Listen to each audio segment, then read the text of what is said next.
ఇందిరమ్మ రాజ్యంలో మహిళలకు దక్కే గౌరవం ఇదేనా అని ప్రశ్నించారు హరీష్ రావు. కన్నతల్లులను అవమానించేలా ప్రయత్నించారని మండిపడ్డారు. అది మనుషులు మాట్లాడే భాష కాదు, వీధి రౌడీలా వ్యవహరించారని మండిపడ్డారు. అటు కాంగ్రెస్ జాబ్ క్యాలెండర్ ఒక జోక్ క్యాలెండర్ గా మారిందన్నారు హరీష్ రావు. అది జాబ్ క్యాలెండర్ కాదు, జాబ్లెస్ క్యాలెండర్ అని విమర్శించారు. శాసనసభ ఒక దుశ్శాసనసభగా మారింది. ముఖ్యంగా ఈ శాసనసభలో ఒక జరుగుతున్న తీరు, కాంగ్రెస్ పార్టీ నడుపుతున్న తీరు సభ్య సమాజం తలదించుకునే విధంగా ఉంది.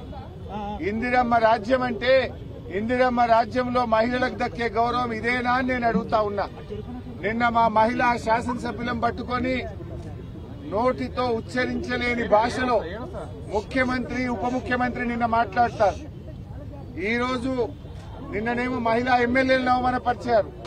ఈ రోజు ఈ రాష్ట్రంలోని ఈ దేశంలోని మహిళా మూర్తులను, తల్లులను, కన్న తల్లులను అవమానపరిచే విధంగా శాసనసభలో సభ్యులు మాట్లాడుతూ ఉన్నారు. దీన్ని ఎవరు ఎంకరేజ్ చేస్తున్నారు? సభా నాయకుడే సభలో ఉండి ఆ రకంగా సభ్యుల చేత మా బీఆర్ఎస్ పార్టీని, మా సభ్యులను తిట్టించే ప్రయత్నం చేయడం అంటే ఇది ఏ రకంగా సమంజసమని అడుగుతా ఉన్నా. ఎప్పుడైనా మేం ప్రభుత్వాన్ని ఘాటుగా విమర్శిస్తే, ప్రభుత్వాన్ని తప్పును ఎత్తి చూపితే కొన్ని సెకండ్లలోనే మా మైక్ కట్ అయిపోతుంది, కొన్ని సెకండ్లలోనే వీడియో మా నుంచి మారిపోతుంది.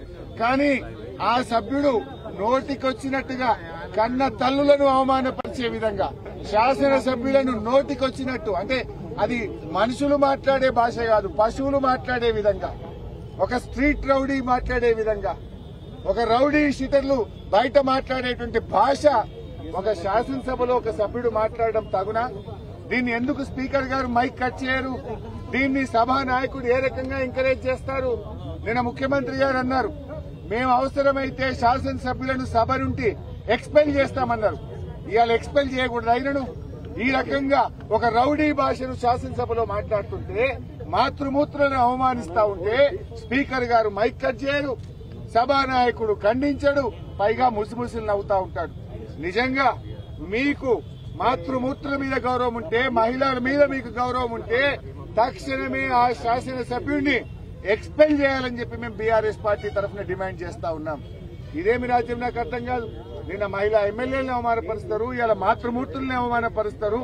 అంటే అసలు ఎవరైనా మాతృత్వం విలువ తెలియని వాళ్ళు ఈ రకంగా మాట్లాడతారు తప్ప ఇది మంచి పద్ధతి కాదు.